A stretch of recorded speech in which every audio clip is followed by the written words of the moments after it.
indeed, the world does seem to be upside down. Truly, what is that thing called? It's cognitive dissonance, when you clearly see the facts, but yet believe something else. Like, for example, people say Israel's doing a campaign of starvation when you see all the food going in, you see Hamas stealing it. But I just think now is a real time where we're going to see a shift from tragedy to triumph. That's the big thing. I'm asking everyone who hears this, please share this video, but I'm asking everyone to join in. You've been with me for now 666 days, and you see right now Hamas terrorists are surrendering in northern Gaza. Our Minister of Defense, he says, check out, they're coming out of their tunnels and they are surrendering. They're dropping their weapons. And I believe this can happen. We can have faith that this can happen on a large scale. It's been a long time. We're weary. And you hear this, you see how they lie about us, but that actually is what they're doing. You see these pictures of Evitar, David, and also Rom Braslavsky, how they were starved, how they are starving right now. And you see this whole news cycle about food not going into Gaza, but then there's not one word about Hamas and how they're treating our sons, our daughters, our brothers, our sisters, these Jewish people that are held there just because they're Jewish, no other reason. And you have these influencers which are talking about these things, but it breaks my heart when I see how these hostages are there, and I'm believing they will be released. I'm believing they will be released soon. From tragedy to triumph. Don't forget the 9th of Av is the saddest day. It's beginning now as the sun sets. Saddest day on our calendar. And we remember how the first temple was destroyed, the second temple was destroyed on the same vicinity of time. You see how the final solution of Hitler for the Jewish people to put us in gas chambers and concentration camps and really to burn us in ovens. And no matter what Hamas does right now, the modern day Nazis, no matter what the proxies of Iran right now, and we love the Iranians, we just don't like this dictatorship that is teaching terror. I just can't wait for the West to understand, and I hope it will be soon, that it's not because someone did something to jihadists that they do jihadism. It's what they're taught. It's what they're taught.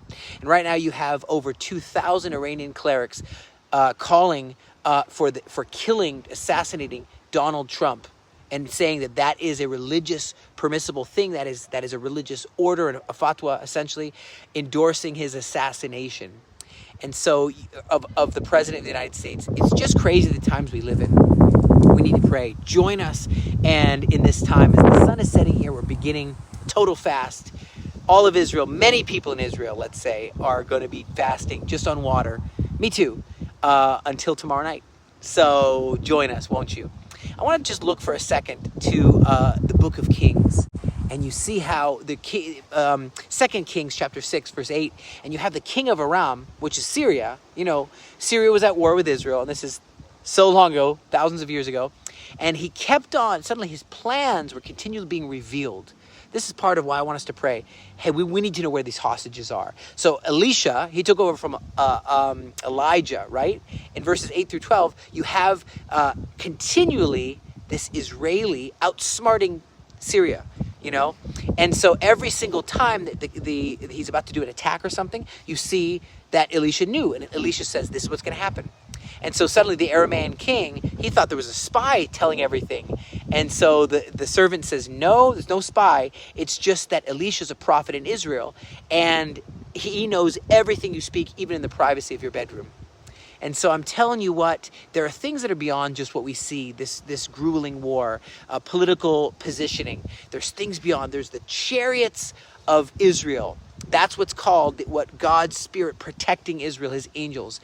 And so the king of Aram sends this huge amount, a massive army to go and get to Dothan, to go and get where Elisha.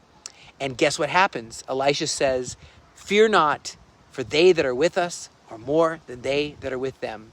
That's my word for right now. Don't worry.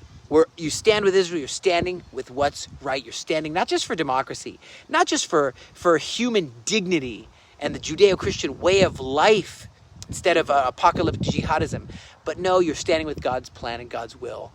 So the angel of the Lord encamps around those who reverence him.